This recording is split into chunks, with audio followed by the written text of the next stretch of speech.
Aujourd'hui, nous sommes le 2 octobre 2021. Nous célébrons les saints anges gardiens. Nous allons méditer ensemble l'évangile selon saint Matthieu, chapitre 18, du verset 1 à 5 et verset 10. Le Seigneur soit avec vous. Évangile de Jésus-Christ selon saint Matthieu. Tu es le Père vivant qui est descendu du ciel. Tu es le don de Dieu. Alléluia, alléluia. Gloire à toi Seigneur. Alléluia, alléluia. Toi la source d'amour. Alléluia, alléluia.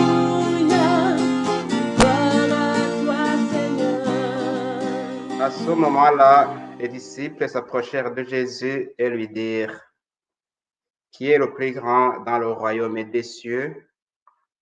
Alors Jésus appela un petit enfant, il le plaça au milieu d'eux et il y déclara, Amen, Amen, je vous le dis, si vous ne changez pas pour devenir comme les enfants, vous n'entrerez pas dans le royaume des cieux. Mais celui qui se fera petit comme cet enfant, celui-là est le plus grand dans le royaume des cieux. Et celui qui accueille un enfant comme celui-ci à mon nom, il m'accueille moi. Gardez-vous de mépriser un seul de ces petits, car je vous le dis, leurs anges dans les cieux voient sans cesse la face de mon Père qui est aux cieux. Acclamons la parole de Dieu. Tu es le Père vivant qui est descendu du ciel. Tu es le don de Dieu. Alléluia, alléluia. Gloire à toi Seigneur. Alléluia, alléluia.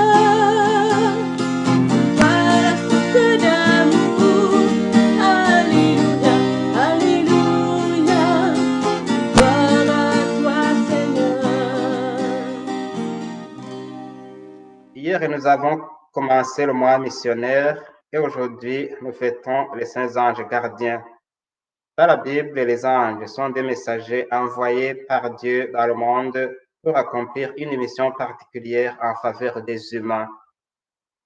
Dans l'évangile proposé à cette fête, Jésus, l'envoyé de Dieu par excellence, instruit ses disciples en partant de cette question. Qui est le plus grand dans le royaume de Dieu? Les disciples avaient déjà manifesté la prétention de savoir qui est le plus grand dans le royaume que Jésus allait instaurer. La réponse de Jésus à cette question défie nos échelles de grandeur habituelles. Au lieu d'établir des niveaux hiérarchiques caractéristiques des royaumes et des pouvoirs de ce monde, Jésus invite ses disciples à changer leur comportement et leur vision de voir et à renoncer à leur envie de grandeur pour devenir humble. Si vous ne changez pas pour devenir comme de petits enfants, vous n'entrerez pas dans le royaume de Dieu. Pourquoi Jésus compare-t-il aux enfants les plus grands dans le royaume de Dieu?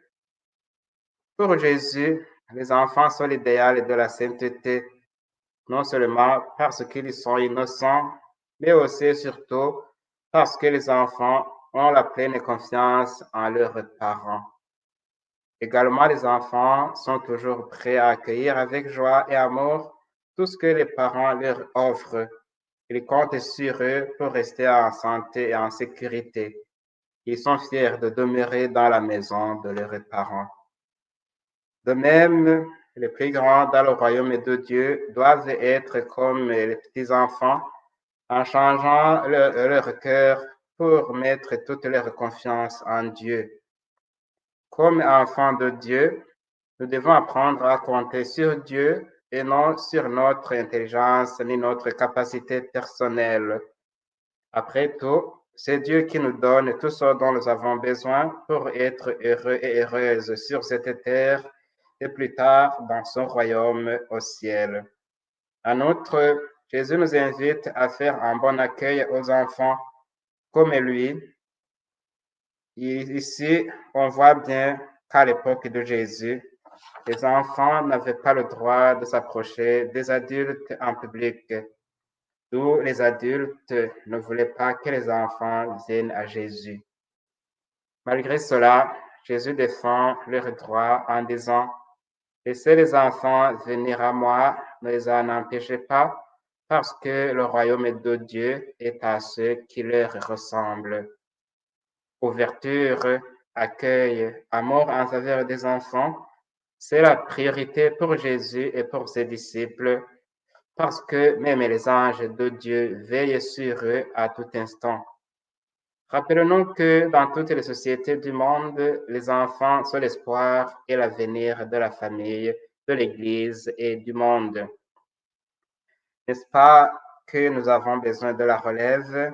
Alors, si nous voulons l'avoir, préparons-la en acceptant que les enfants, les jeunes et les jeunes familles se joignent à nous à tous les niveaux de la société.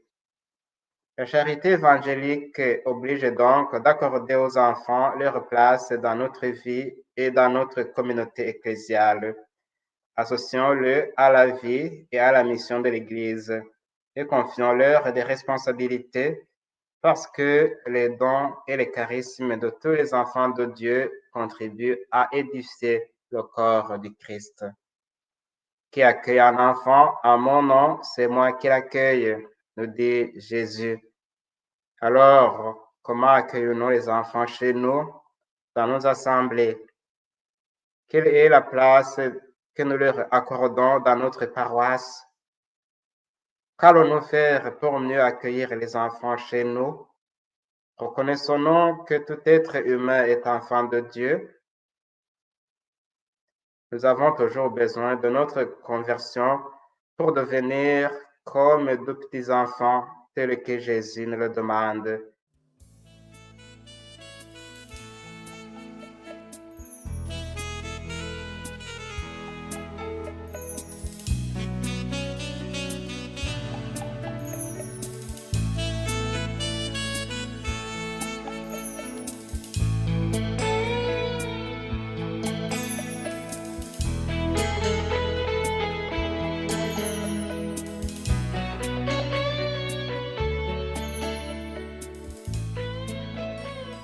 Prions l'Esprit Saint de descendre sur nous pour qu'il change nos cœurs et fasse de nous des messagers de la bonne nouvelle.